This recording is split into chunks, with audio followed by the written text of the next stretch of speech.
नमस्कार. आज आपण दीपस्तंभ सिरियलच्या अंतर्गत आणि BBNG द्वारा जी ही सिरीज चालवली जाते याच्यामध्ये एका अशा व्यक्तीचा आज मुलाखत घेत आहोत. अशा निश्चयाचा महामेरू असणाऱ्या व्यक्तीचं आपण मुलाखत घेणं आणि ऐकणं ही आपणा सर्वांसाठी, महाराष्ट्रासाठीच नव्हे तर पूर्ण भारतीयांसाठी मला वाटतं खूप मोठा सुवर्ण योग आहे. चला तर मग आपण श्री गुरु चैतन्य महाराज देगलूरकर यांच्या मुलाखतीकडे वळूया. नमस्कार, मी ब्रह्मानंद देशपांडे BBNGच्या दीपस्तंभ उपक्रमाअंतर्गत आपल्या सगळ्यांचे सहर्ष स्वागत करतो. आज आपल्याला एक अशी व्यक्ती भेटलेली आहे, ती नुसती व्यवसायातच नाही तर अध्यात्मामध्ये सुद्धा खूप सुपरिचित आहे. आज आपण स्वागत करीत आहोत हबप श्री चैतन्य महाराज देगलूरकर सरांचं. महाराज नमस्कार. नमस्कार. BBNGच्या दीपस्तंभ उपक्रमाअंतर्गत आपलं मी सहर्ष स्वागत करतो. धन्यवाद. नमस्कार. सुरुवातीलाच मला जाणून घ्यायला आवडेल की आपलं जे देगलूरकर घराणं आहे तर त्या संदर्भात थोडं, कारण ते घराण्यामध्ये इतके वेगवेगळ्या प्रकारच्या व्यक्ती आहेत ज्यांचे वेगवेगळे व्यवसाय आहेत, तर त्याच्या संदर्भात थोडंसं, आणि त्यानंतर तुम्ही हे सगळेजण व्यावसायिक असताना, वेगवेगळ्या कार्यात बिझी असताना तुम्ही अध्यात्माकडे कसं वळालात, तर ह्याच्याबद्दल एक थोडक्यात मला जाणून घ्यायला आवडेल.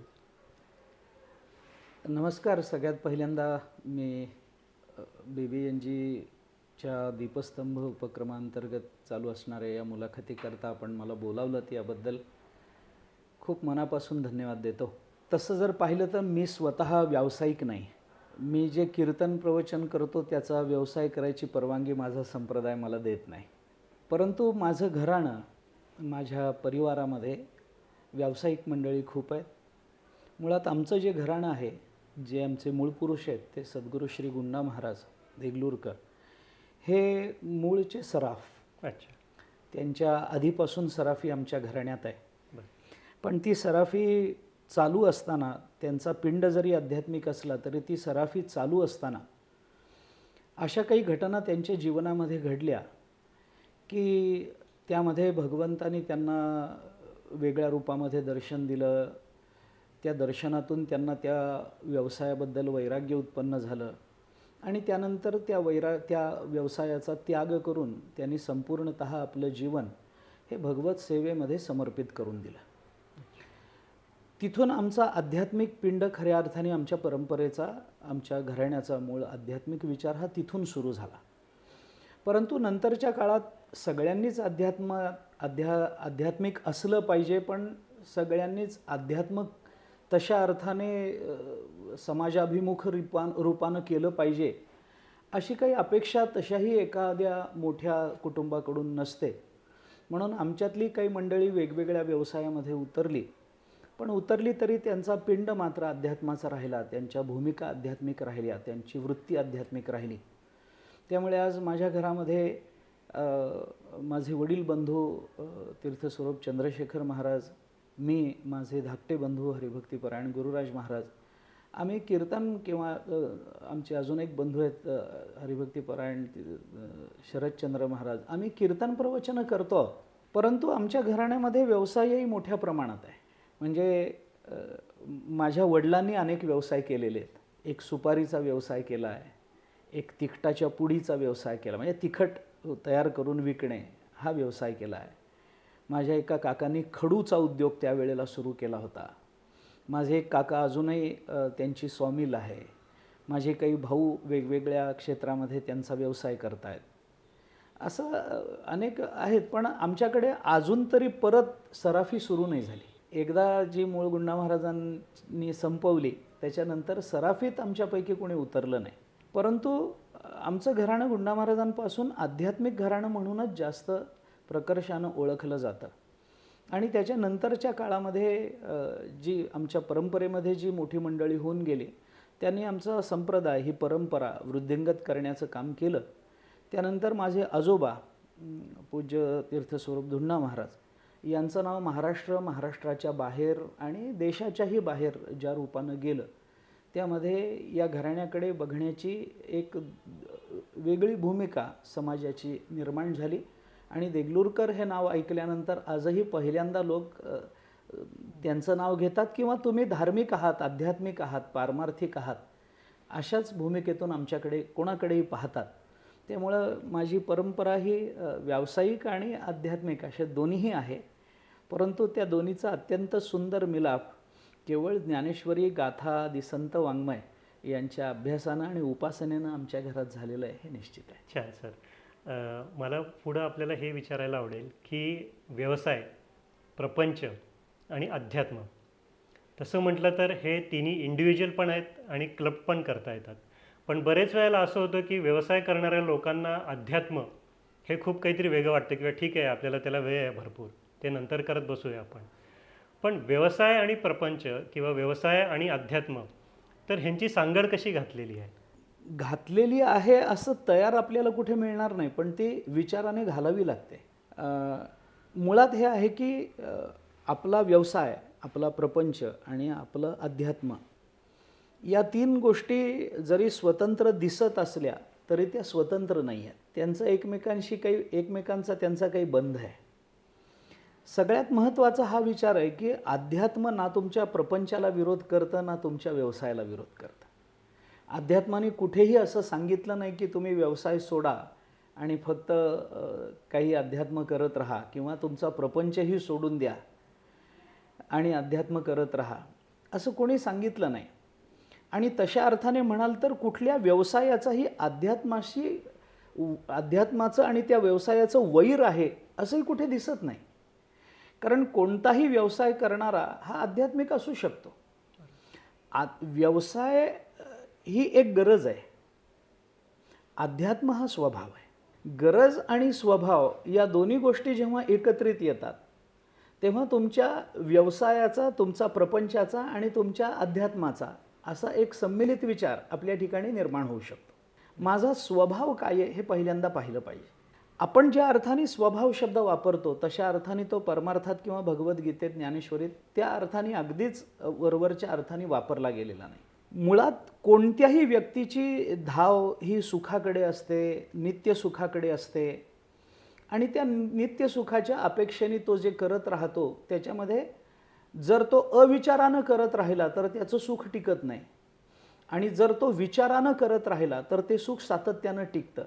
तर ज्या विचारानं सुख सातत्यानं टिकतं त्याला आम्ही अध्यात्म म्हणतो. अध्यात्माची भूमिका इतकी सरळ आणि स्पष्ट आहे. त्यामुळं मी कोणत्या क्षेत्रात काम करतो, म्हणजे माझा व्यवसाय काय आहे, मी वकील आहे का, मी डॉक्टर आहे का, माझा काही उद्योग आहे, माझे काही निर्मिती आहे का, निर्मिलेल्या वस्तूंचं विपणन क्षेत्रामध्ये मी काम करतो, हे काही असेल, म्हणजे माझं क्षेत्र कोणतंही असेल, माझी वृत्ती आणि माझी स्वजीवनाकडे बघण्याची दृष्टी जर व्यापक असेल आणि त्या दृष्टीने ती व्यापक असेल, ह्याच्याही पेक्षा व्यवसायाच्या दृष्टीने सांगायचं झालं तर ती अत्यधिक प्रामाणिक असेल, तर मला वाटतं की या तिन्हीची सांगड घालणं शक्य आहे. प्रपंच हा आपण व्यवसाय करतो प्रपंचाकरता, पण व्यवसायातली प्रामाणिकता ही तुमच्या प्रपंचाला आणि व्यवसायाला परमार्थ बनवू शकते. छान सर. दुसरं मला असं विचारायचं आहे आपल्याला की अध्यात्मामध्ये आपण उत्तम व्यवसाय कसा करावा किंवा आपल्याकडनं उत्तम व्यवसाय कसा होईल, तर ह्याच्याबद्दल कुठं काय मार्गदर्शनपर आहे का? तसं स्पष्ट रूपानं मार्गदर्शन संत वाङ्मयामध्ये मिळत नाही.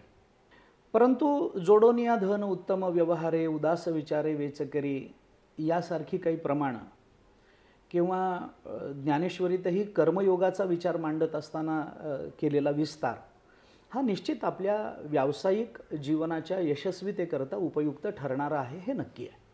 यामध्ये काय असतं, मी व्यवसाय कसा करावा हे अध्यात्म शिकवत नाही. कारण व्यवसाय ही कालानुसार, देशानुसार बदलत जाणारी क्रिया आहे. एकच व्यवसाय माझे आजोबा, माझे पणजोबा जेव्हा करत होते तेव्हाचा आणि आत्ता मी तो व्यवसाय करतो याच्यात अंतर असतं की नाही, तर असतं. काळानुसार माझ्या आजोबांचं एखादं दुकान मी चालवतोय किंवा आजोबांचं दुकान एखादा नातू पणतू चालवतोय, तर जुने लोक त्याच्याकडे येऊन म्हणतात तुमच्या आजोबांच्या काळात असं नव्हतं, दुकान वेगळं होतं, तुमच्या आजोबांच्या काळात हे नव्हतं विकलं जात, आता विकलं जातं. तर हे काळानुसार, देशानुसार, बदलत्या सामाजिक परिस्थितीनुसार व्यवसायामध्ये बदल करावे लागतात. Changes evident. हां, म्हणजे ते होतातच, करावे लागतात. म्हणजे ती काळाची गरज असते, ती व्यवसायाची गरज असते, ती आपल्या उत्पन्नाच्या वृद्धीची गरज असते. हे सगळंच बरोबर आहे. पण याच्यात गंमत अशी आहे की यामध्ये होणारं परिवर्तन एका निश्चित आणि स्थिर वृत्तीच्या आधारावर होणं आवश्यक असतं. म्हणजे केली जाणारी परिवर्तनं, बदलणारे उद्योग आणि त्याच्या मागे असणारा स्थिर विचार हा जास्त महत्त्वाचा आहे. म्हणून अध्यात्म त्या वृत्तीस्थैर्याचा विचार सांगतं आणि त्या स्थिर विचारानं तुम्हाला जी परिवर्तनं तत्कालीन रूपानं करावी लागतात, ती तत्कालीन परिवर्तनं अर्थातच तुमच्या यशस्वीतेचं कारण ठरतात. पण त्याच्या मागचा विचार मात्र आध्यात्मिक असतो. म्हणजे आपल्याला थोडक्यात असं म्हणता येईल का, आता जे काही तुम्ही मला सांगितलं ते कर्मयोग आणि भक्तियोग या दोघांची सांगड हां, आहे? असं म्हणता येईल. अच्छा. असं म्हणता येईल. कारण अध्यात्मामध्ये कर्मयोग, भक्तियोग यांचा समन्वय आहे. कर्मयोग ज्ञानयोगाचा समन्वय आहे. ज्ञानयोग भक्तियोगाचा समन्वय आहे. हा समन्वय असलाच पाहिजे. शेवटी काय असतं की अगदी साधं बोलायचं झालं तर मी व्यवसायाकरता परमार्थ करतोय का परमार्थाकरता व्यवसाय करतोय हे एकदा ठरवता आलं पाहिजे. अच्छा. अगदी साधं आणि सरळ बोलायचं झालं तर. बरं. म्हणजे माझा मूळ हेतू काय आहे आणि मला कुठपर्यंत जायचं आहे? प्रपंचाकरता परमार्थ करावा का परमार्थाकरता प्रपंच स्वीकारावा? हे संतांनी त्यांच्या जीवनचरित्रातून दाखवून दिलं. कारण शेवटी काय होतं की मी माझ्या प्रपंचाकरता जेव्हा परमार्थ करायला लागतो तेव्हा तो परमार्थ हा परमार्थ राहत नाही, ते प्रपंचाचंच रूप होतं. अगदी साधं बोलायचं झालं तर मी पैसे मिळवण्याकरता कीर्तनं करतो आहे असं जर मी करत असेल तर माझी कीर्तनं हा व्यवसाय होईल. बरं. म्हणजे ती कीर्तन संस्था ज्या हेतूने निर्माण झाली, ज्या कारणाने निर्माण झाली, तो हेतू उद्ध्वस्त होईल, ती संस्था उद्ध्वस्त होईल. मला कीर्तनाला माझा व्यवसाय बनवायचा नाही आहे, कारण ती स्वतंत्र संस्था आहे. जर माझा परमार्थ मी माझ्या प्रपंचाकरता करत असेल तर तो परमार्थ हा सुद्धा प्रपंचच होऊन जाईल. पण मी जर माझा प्रपंच परमार्थाकरता स्वीकारत असेल, मी जर माझा व्यवसाय परमार्थाकरता स्वीकारत असेल तर माझा व्यवसाय हा सुद्धा मला स्वतंत्र वेगळा परमार्थ करण्याचं कारण उरू देत नाही. माझा व्यवसाय हाच माझा परमार्थ होतो, कारण माझा हेतू पारमार्थिक आहे. आणि पारमार्थिक आहे याचा सरळ अर्थ काय? तुम्ही व्यवसाय करता, अजून हे व्यवसाय करत असतील, अजून कोणी व्यवसाय करत असतील, एक सामान्य विचार असा आहे की अगदी सरळ आणि साधं खूप व्यापक अर्थाने बोलायचं झालं तर की देवाने जे जे निर्माण केलं या जगामध्ये, तो मनुष्य असेल, ती संपत्ती असेल, तो जड पदार्थ असेल, तो चेतन पदार्थ असेल, काही असेल, देवाने जे निर्माण केलं ते त्या वस्तूकरता कधीच निर्माण केलं नाही आहे. म्हणजे आज आपण या खुर्चीत बसलो तर ही खुर्ची लाकडापासून बनली का बनली?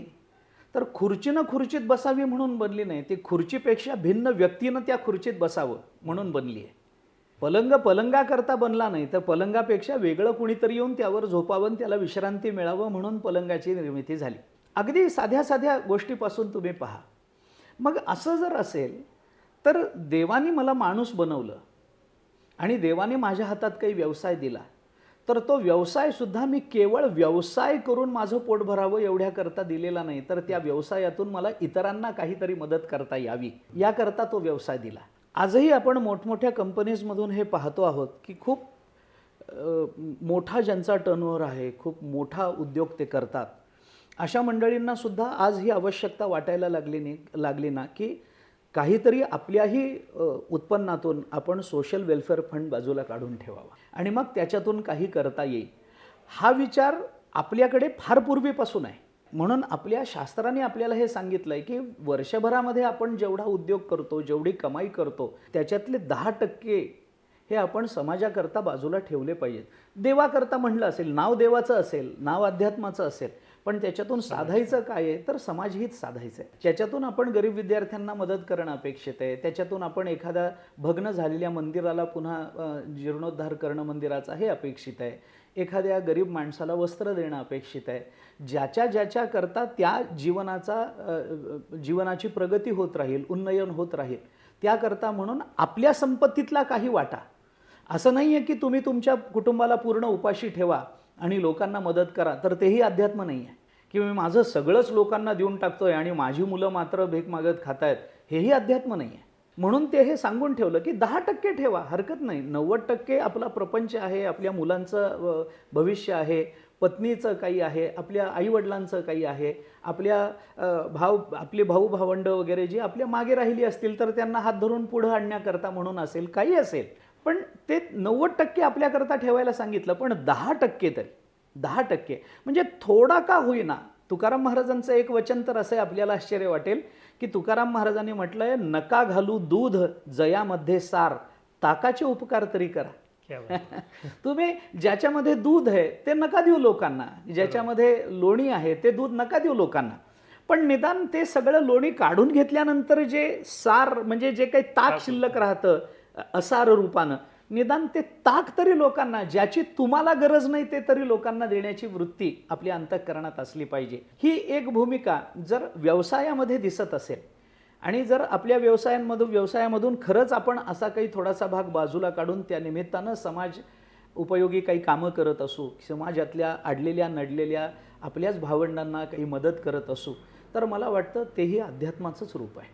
आणि असं जर आपला परमार्थ, याचा अर्थ असा होत नाही म्हणजे दुर्दैवाने की मला हे पुन्हा सांगावं लागतंय, मी वेळ घेतोय, परंतु असं नाही आहे की मी माझ्या व्यवसायामध्ये खूप भ्रष्टाचार करावा आणि त्याच्यातले 10% समाजाकरता खर्च करावेत, असा त्याचा अर्थ होत नाही. मुद्दा हा आहे की व्यवसाय करणं याच्यातच मुळात प्रामाणिकतेची अपेक्षा आहे. व्यावसायिक मनुष्य प्रामाणिक असला पाहिजे हे विधान उच्चारायचं सुद्धा कारण ठरू नये इतका व्यवसाय शुद्ध मुळात होता.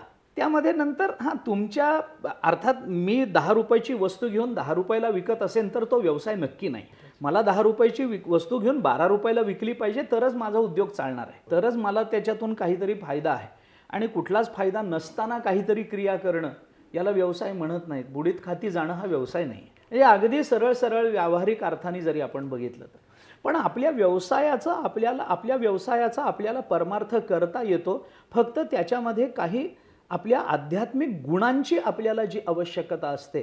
आणि आपल्या सुदैवाने आपण जे जेनेटिक्स मानतो, जी परंपरा मानतो, त्या परंपरेमधून ते गुण फार चांगल्या पद्धतीनं आपल्यापर्यंत येण्याच्या प्रक्रिया भारत देशामध्ये फार उत्तम रीतीनं राबवल्या गेलेल्या आहेत आत्तापर्यंत. त्यामुळं ते आपल्याकडे आलेलंच आहे. फक्त ते जाणून घेणं आणि त्याचा स्वीकार करून त्याची अभिव्यक्ती करणं एवढीच आवश्यकता असते. आणि हे जर आपण करत राहिलो तर आपल्या व्यवसायाचा सुद्धा परमार्थ होऊ शकतो.